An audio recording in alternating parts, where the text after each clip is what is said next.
Today we're creating a smooth and stylish spherical text reveal animation using the spherical unfurl effect.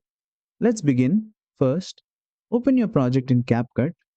From the bottom toolbar, tap text and then tap add text. Type in your title or any text you want to animate. Next, go to the font tab and choose a style that fits your project.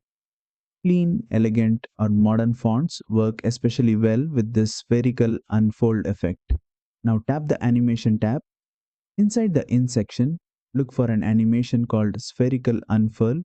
Tap on it, and you'll see your text gracefully opening outward in a smooth spherical motion. It gives a premium, refined reveal. To control how fast or slow the animation plays, use the duration slider. Slide right for a slower, more dramatic spherical reveal. Slide left for a quicker, snappier animation. Play it back and fine tune until everything feels perfect. And that's it.